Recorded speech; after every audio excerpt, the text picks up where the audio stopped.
Hey, it's Friday! We made it! Today is March 9th, 2018, and it is a B-Day.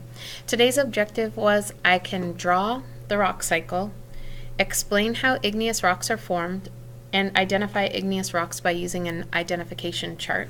On our agenda today, we talked about texture, fine-grained and coarse-grained of igneous rocks, and then we did a lot of reading today in 4th block and in 6th block. It was a little bit different in 8th block, but in 4th and 6th we did a lot of reading about igneous rock formation. We talked about Phaneritic and Aphanitic.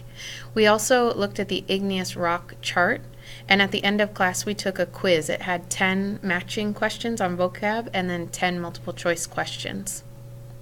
For homework, you need to log into Google Classroom. You want to watch this video. You want to study your igneous rock notes that are on there. And if you haven't already done so, you want to finish the igneous rock identification homework that was due today. Here's one of the activities today. We were making diagrams of the rock cycle. The diagrams are really beautiful, but I wanted to make sure that people understood the point of the diagram. So you wanted to make sure that you know how sedimentary, metamorphic, and igneous rocks are formed. Igneous rocks are formed from molten lava solidifying. Sedimentary rocks are formed, first you have to form the sediments. So they're formed through weathering and erosion of sediments. And then after that, the sediments are compacted together. They're pushed down because you have sediments put on top of sediments put on top of sediments when they're deposited in the ocean, and they get compacted down and squished together.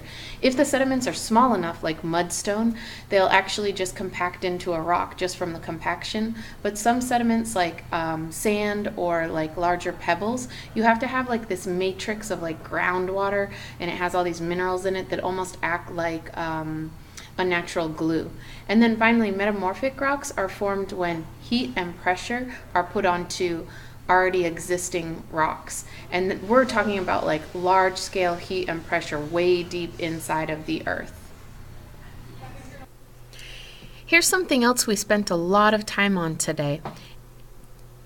Aphanitic and Phaneritic. Now, aphanitic occurs when you have rapid cooling that creates small crystals. It's a fine-grained texture. This is an extrusive rock. Remember, extrusive is something that's exiting the earth. So this is happening in the case of volcanic eruptions. Whereas phaneritic rocks, here on the right-hand side, they form from slow cooling. It creates large crystals because they have lots of time to form. It's called a coarse-grained texture, and this is an intrusive rock. Intrusive rocks form inside the earth. That's all for this week. We had a fantastic week. For homework, you want to make sure that you're logging onto Google Classroom, that you're opening up the PowerPoints, that you're rewriting your notes, you're reviewing your notes, that you're quizzing yourself on the vocabulary. Have a fantastic weekend. I hope we have school on Monday. I hope we don't have any snow so we can get in here and keep learning about igneous rocks, sedimentary rocks, and metamorphic rocks. And I will see you all soon. Everybody stay safe.